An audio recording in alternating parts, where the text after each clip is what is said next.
Good afternoon to Toastmaster of the day, fellow Toastmasters, beloved guests. And once again, welcome to 149th chapter meeting. I just remember, next thing is 150th, and I'm very excited to have the 150th chapter meeting for the club. And I think we should do something better for the next chapter meeting. Okay, so for today, I just want to share something on what is happening and how are we living. So 2 days back, when I went for lunch with one of my colleagues, she did tell me about my ex-colleague who had a stroke last Sunday, and he had a massive heart attack, and within 2 days he passed away. He's only 48 years old, and I was very saddened to hear that he got 2 daughters, 6 years and 12 years old. It was quite sad. Similarly, I also last month, I hear another quite sad news that one of my close friends who I worked with in Siemens for 1 year plus, and he had heart failure and he passed away as well. He's 42 years old, and he is left with a 9 years old daughter. I couldn't imagine what is happening in this world. People are living one after other, and that too in a very young age, in spite of all the advancement in medical technologies we have. I am very saddened, and I'm very worried. So that's why I want to share this. But we also don't know when is our turn. We are all in the queue actually, but we don't know when our queue number is going to be called. That's the truth. We're all in the queue, but we don't know when the queue number is going to be called. So when we have a life which is very uncertain, I just want to ask you, are we all treasuring this precious life which we have now? Yes. Are we living it happily? Yes. Yes? Yes. Yeah, good to hear. But the truth is no. I would like to say, give you some fact. We are not treasuring it, and we are taking it for granted, and we are not living an ethical life. So I would say why I want to stress this out. So what I would try to say is no, we are not living happily, and we are not living it in the way we are supposed to live. The reason being is researchers tell that the people are not polite these days. They're getting rude day by day. And over the 20 to 30 years, the attitude of people has changed. And people are very impatient and impolite. It's very common around all of us, and it's a common scene which you can see every day.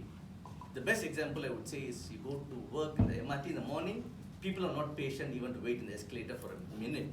So if you are blocking the way, and they will hurl you with very bad commands, and because they're being wasted with 20, 30 seconds, people are not even patient to stand for 1 minute in the escalator. Similarly, on the road, when I'm driving, I always see people horn and they're very impatient, cut through. It's a very impolite behavior is increasing these days.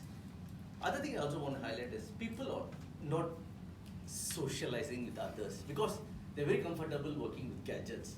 So there's no conflict when you work with gadgets. So the conflicts only happen when you discuss with people, and it happens. There's no relationship with people.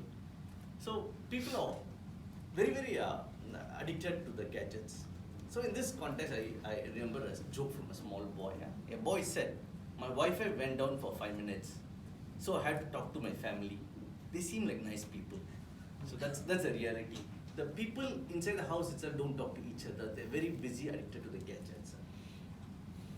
So that's a life we are living. So that's why I was trying to say that no, we are not living it in the right way, and we are not polite.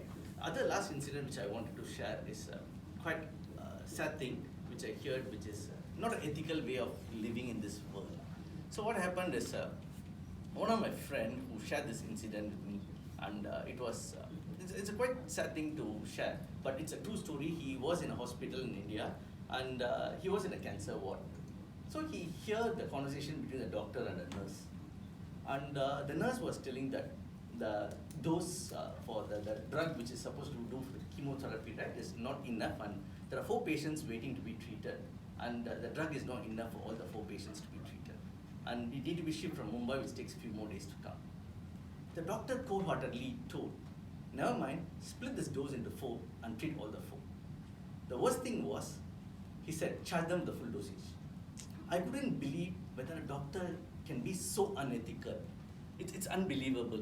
And the last thing I want to show you is like why the best incident is a recent incident you all heard about, which was very popular in Singapore, Deepavali, a condo incident with the security. Yeah. Yes. So this is a perfect example how you shouldn't behave in a public place and talk down to others. Where did all our humility go? It's very unethical way of living in this world. What I want to highlight today is our skies are getting darker. So no matter how high post we are holding or how famous we are, we need to be ethical and we need to be humble.